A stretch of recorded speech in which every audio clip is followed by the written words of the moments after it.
J'achète régulièrement des produits tech connectés ou bien pour la maison sur Amazon et sur d'autres sites. Voilà une compilation des produits que j'ai préférés. Salut tout le monde, c'est Quentin, je suis ravi de vous retrouver dans ce nouveau format de vidéo qui me permet de vous partager des produits plus simplement au lieu de vous faire une grosse compilation autour d'un thème. Et bien là, je vous présente un petit peu à l'arrache des produits que j'ai pu acheter sur différents sites. Rentrons directement dans le vif du sujet avec Tesla et sa Tesla Tequila. C'est cette bouteille que j'ai pu acheter il y a de ça quelques mois, qui est peu trouvable aujourd'hui. Celle-ci c'est celle brandée pour la France, c'est pour ça qu'il n'y a pas de tequila dedans. Mais par contre, ils ont sorti des verres de dégustation très récemment.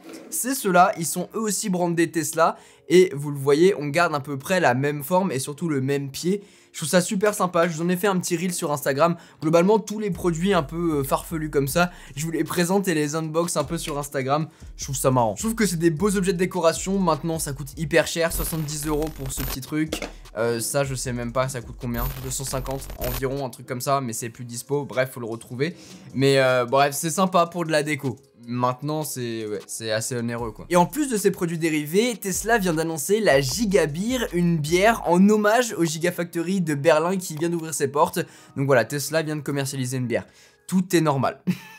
Malheureusement, je l'ai pas encore reçu, mais ça ne serait tardé. Je vous le partagerai sur Instagram. On sort du domaine un peu tech pour vous parler d'une bougie qui s'appelle la Woodwick. J'en ai plein. Je trouve que ça sent... Ah, ça sent trop bon. En plus de ça, Woodwick, ils font des petites bougies qui crépitent. Là, j'ai le tech blanc qui sent hyper bon. Et vous avez aussi le lin propre qui sent méga bon. Je trouve ça incroyable. Et je trouve que en plus de sentir bon, c'est un objet esthétique aussi. Pour le cable management, je me suis pris ce rouleau antidérapant. C'est hyper pratique parce que ça se découpe ultra facilement. Et vous allez pouvoir le mettre dans des placards par exemple, dans des tiroirs. Vous allez pouvoir le mettre pour bloquer des chaussures de déraper. Bref, c'est un antidérapant, rien de plus classique. Et alors le seul problème, c'est que ça coûte quand même assez cher pour peu de longueur. Et ça, pour le cable management dans les tiroirs, ça peut être super chouette. Un tout petit produit, c'est ça, c'est cette Switchbot Remote, ça s'appelle comme ça permet de piloter tout simplement les Switchbot Curtain, ces petits robots qui permettent d'ouvrir vos rideaux. Si vous voulez pas passer par la voie, vous pouvez le faire avec une petite télécommande. J'ai testé, ça coûte quand même 20 €, c'est cher pour ce que c'est, hein, juste une petite télécommande, mais je trouve ça pratique. Après, je le recommande pas forcément, avec son téléphone c'est facile, avec la voix ça l'est d'autant plus. Donc bon, le prochain accessoire, je le porte autour du poignet, c'est ce bracelet Alpine noir pour l'Apple Watch Ultra et même les autres Apple Watch de manière générale. Je trouve ultra agréable. En fait, j'avais l'Alpine blanc, le classique, celui qu'on peut acheter directement avec l'Apple Watch, mais il prend hyper vite les saletés et du coup il est un peu crade. Et je le voulais en noir, du coup j'ai pris celui-ci sur Amazon. Il me semble que c'est une vingtaine d'euros. C'est pas la même qualité, hein, très clairement. En plus de ça, alors ça peut être un avantage comme un désavantage, mais moi j'ai un petit poignet, du coup faut le serrer hyper haut. C'est un peu moins esthétique je trouve. Maintenant, bah ça fait le job et franchement je le trouve assez esthétique. C'est plus sobre, tout simplement. Si vous avez une Apple Watch Ultra ou si vous voulez donner le look d'une Apple Watch Ultra, ce bracelet est vraiment chouette, je vous le mettrai en description. Ça fait un peu plus de 3 mois que je l'ai et franchement il a pas pris une ride, donc pour l'instant c'est chouette. Parlons de 2 livres que j'ai pu acheter. Le premier c'est Paulo Coelho qui l'a écrit, il s'appelle L'Alchimiste. Je pense que c'est l'un des ouvrages les plus connus. En tout cas c'est un peu philosophique mais très court à lire et surtout ultra motivant, engageant et tout ça, donc franchement je vous le recommande énormément. Et celui que je suis en train de dévorer actuellement, Un rien peut tout changer, Atomic Habits en anglais, de James Clear. Il est ultra chouette si vous aimez vous motiver vous-même, en apprendre un peu plus sur vos défauts, vos qualités et surtout corriger vos mauvaises habitudes ou bien en acquérir de nouvelles. Voilà, c'est hyper chouette, je suis en train de l'attaquer et j'ai hâte de lire la suite parce que franchement c'est très cool. Bon, on la présente plus maintenant, mais la prise connectée Philips Hue, j'en ai eu besoin récemment pour pouvoir connecter une lampe qui ne l'était pas. Le concept est du coup ultra simple et si vous voguez dans l'écosystème Philips Hue, je pense que c'est vraiment le super produit. Il coûte 30 €, c'est quand même assez cher, mais voilà, c'est de la bonne qualité, ça tient longtemps, c'est compatible HomeKit, c'est compatible Philips Hue, forcément c'est avec l'écosystème, donc c'est un incontournable si vous voulez rendre des produits non connectés.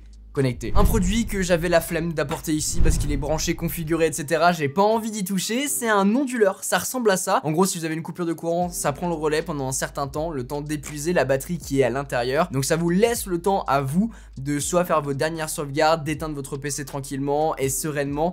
Donc voilà, c'est un incontournable si vous avez beaucoup d'objets connectés, des ordinateurs, des écrans qui valent assez cher. c'est rien du tout.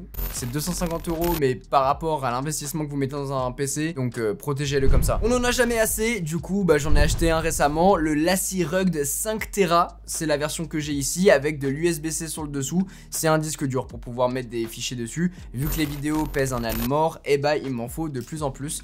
Donc en voilà un gros achat que j'ai fait il y a de ça quelques mois, c'est le DJI R2S. C'est un investissement qu'il fallait que je fasse parce que vu que je teste de plus en plus de voitures connectées et que j'ai lancé une série sur la chaîne qui porte ce nom-là, eh bien il me fallait un petit drone pour pouvoir les tourner de haut en vue aérienne et du coup j'ai pris celui-ci. C'est l'un des plus accessibles encore aujourd'hui et il est incroyable. Les images sont complètement folles, il est ultra portable, vous pouvez limite le mettre dans une poche hein, si vous en avez envie. Mais en tout cas ouais, il est génial. Après sur la télécommande, il faudra quand même relier votre téléphone. On n'a pas l'écran sur celle-ci, même si vous pouvez acheter le module avec la télécommande.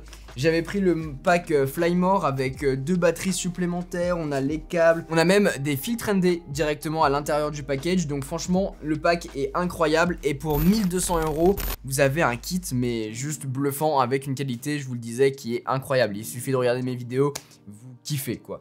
Donc voilà, je suis hyper content de ce produit là. Ça fait maintenant plusieurs mois que je l'ai, que je l'utilise. J'en suis vraiment ravi et en plus bah, je vais pas le changer de sitôt puisque c'est du 4K à 60 images par seconde je crois. Enfin bref, les caractéristiques techniques de ce drone sont incroyables. Donc franchement ouais, bluffé par ce DJI R2S que je vous recommande fortement. Si jamais vous voulez vous mettre dans la prise d'image aérienne, photo, vidéo, c'est hyper quali. Et d'ailleurs, pour continuer dans ce domaine des voitures, eh bien j'avais acheté une GoPro Hero 11, c'est celle-ci. C'était la dernière version, puisqu'en fait j'avais déjà une GoPro, mais c'était la Hero 7, un truc comme ça. Du coup il m'en fallait une nouvelle pour pouvoir faire de belles prises de vue extérieures des véhicules. Et du coup je suis parti sur celle-ci, et franchement très pratique avec le socle qui est déjà fourni à l'intérieur. Bref, une super qualité d'image pour les prises de vue extérieures quand on galère un petit peu, c'est ultra pratique. J'ai mes 2 GoPro pour pouvoir faire les prises de vue sur le côté extérieur, les caméras pour les prises de vue intérieures. De ce que j'ai vu en tout cas, la GoPro Hero 11 est ultra modulable et j'ai hâte de voir ce que ça vaut. Parce que pour l'instant, elle est juste à nu et je l'utilise comme ça quoi. Ok, un peu plus gros et on en a parlé sur Instagram. Ah, voilà une petite plante. Petite, c'est un bien grand mot. J'ai acheté une fausse plante qui est vraiment très très chouette. Et surtout je l'ai équipé avec un pot qui vient de chez Minimum Design. C'est le Apple Planter et je trouve que ça ressemble de fou à un HomePod. Et je vous en ai parlé du coup sur Instagram dans une story, dans un Reels. Et je le trouve hyper design, c'est fait en 3D. Par contre c'est 90 € pour ça. C'est hyper cher mais ça match parfaitement bien avec mon petit pot, voilà, qui avait. C'est vraiment la taille idéale, c'est incroyable. Et du coup la plante, bah, je suis hyper content parce que bah, ça prend pas trop de place. C'est pas hyper cher, je crois que c'est 120 € et la qualité est vraiment géniale quoi. Et dans le décor, ça rend trop bien. Ça rajoute un peu de verdure sans m'en occuper au quotidien. Et ça c'est une bonne nouvelle. Et pour finir sur la déco, récemment j'ai imprimé pas mal de photos que j'ai pu photographier, notamment avec Porsche. J'ai pu faire cette photo là que je trouve incroyable et je testais différents services pour pouvoir faire des impressions parce que j'étais pas satisfait de celle que j'utilisais. C'était Whitewall et j'ai eu des gros soucis d'impression, genre c'était tout le temps flou, bref. Et là j'ai testé sur Seaway, je sais pas trop comment dire.